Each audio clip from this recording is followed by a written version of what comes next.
Oh, and welcome to the Anglo Jers podcast with me, your host, Owen. Guys, it is a cold, wet Tuesday here in England. Guys, sorry I'm in England, do apologise, but I'm still a Rangers fan, been a Rangers fan since 1987. Love the boys. So, guys, Malik Tillman, what is the situation with Malik Tillman? Will he still be at Rangers next season? Do we still want him at Rangers next season? And, in terms of where are the club at this moment in time? But before I go on with the video, please remember to hit that sub or ring that notification bell so you don't miss out on any of the daily content from the Anglo Jers podcast. And also hit that like. It really does help with the video. So please hit that sub, guys.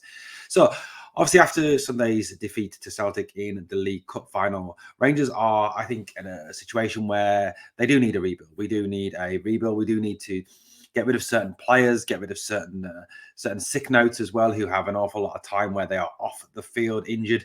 A lot of players that need to be moved on. And there is, I think a situation where there's a number of those players are, for want of a better word, serial losers. They just, I don't know, seem to have this sort of kryptonite when it comes to facing Celtic, and I just can't seem to get over that. And whatever your criticism is of Michael Beale after Sunday's game, his tactics, his team selection, etc. We now obviously need to give him the summer to redevelop the squad and hopefully bring in some exciting players. But obviously the question is there money there for Michael Beale to spend? Is there money there for them to redevelop the squad? And certainly one of the players that there is a little bit of uncertainty about is Malik Tillman, and whether Tillman will still be at Rangers this time next year. Will he be re-signed, and do we want him to re-sign? Now, there's some Rangers fans that have criticised his performance in Old Firm games, that he's gone missing a little bit. I think it's unfair to criticise him for Sunday. Yes, I don't think he played very well, but I don't think anyone played very well on Sunday. And I think if you look at it realistically, I don't think Tillman was 100% fit or anywhere near fit enough to actually start in that game. And that perhaps goes down to the manager for perhaps not being strong enough to say to Tillman, if he did come out and say, yes, I am fit, boss, will actually say, no, you're not. That's not really there. And to play Todd Cantwell instead, that may have been a better bet with hindsight. I don't know.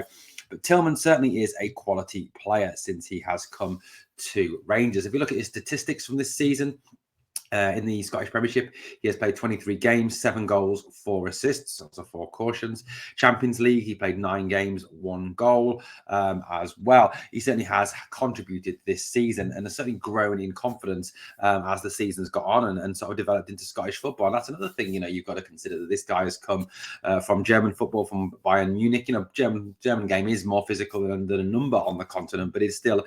it takes time for players to adapt and to get used to their new surroundings and their new teammates, their new clubs, and the league that they are playing in.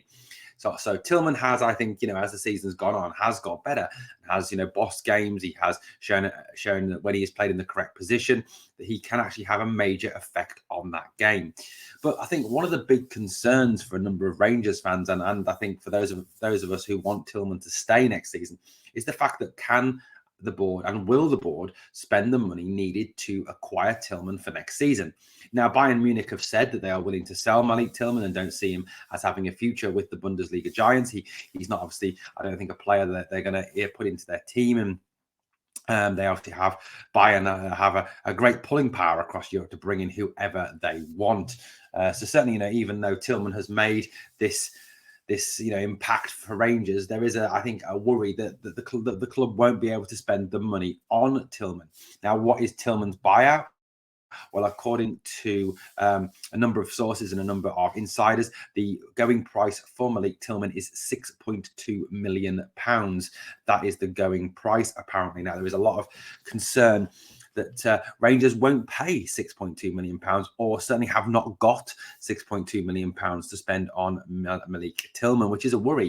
You've got to ask, given the fact that people have been sold in the past, where has the money gone? And if it is in future that Rangers are going to genuinely compete with Celtic, they need to spend money. They need to, for want of a better word, speculate to accumulate, don't you? You need to go out and perhaps put a bit of money out there. If you look at when Ange Postecoglou came into Celtic, they threw, I think, 30 to 35 million pounds at that team and went out and spent money in it. And it certainly has had a benefit, hasn't it? It certainly has helped them to become the dominant force in Scottish football. As much as we hate that to be the situation, that is where we are at this moment in time. So There is, I think, a need for the board to speculate to accumulate, and the signing of Malik Tillman at 6.2 million is something they need to. You've got to look at it in terms of the fact that you spend that money, but you may well get that money back in terms of prize money, in terms of Champions League prize money, for example, qualification for Champions League.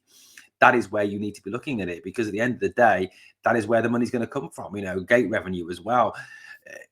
People, players like Tillman put bums on seats. Players like Tillman enable your team to have success. And that's what Rangers have got to do. They've got to go out and spend money. And, they do need, I think, to bring in Tillman. They do need to bring in a out-and-out proper centre forward. Someone who's going to score them 25, 30 goals a season, guaranteed. Someone also passing another defensive midfield player and a goalkeeper to replace Alan McGregor long term, because I don't think either McLaughlin is really a long-term replacement as a number one for Alan McGregor. So at the end of the day, I think there is a real need to spend that money. And if we don't, that's going to put Rangers in a position where they're going to struggle to compete next season again with Celtic, which is not a good thing, is it, at all? We need to be in a position to take on and beat our nearest rivals. So let me know in the comments below, Rangers fans, what do you think? Should we keep Malik Tillman? Is that something we should be looking at doing? Is £6.2 million too much for a player? Let me know in the comments below. And are you concerned about the fact that perhaps the money won't be there in the summer to rebuild the team, as Michael Beale may wish? Anyway, thank you for watching. As always, remember to hit that sub, ring that notification bell, and keep looking out for content from the Anglo Jers podcast.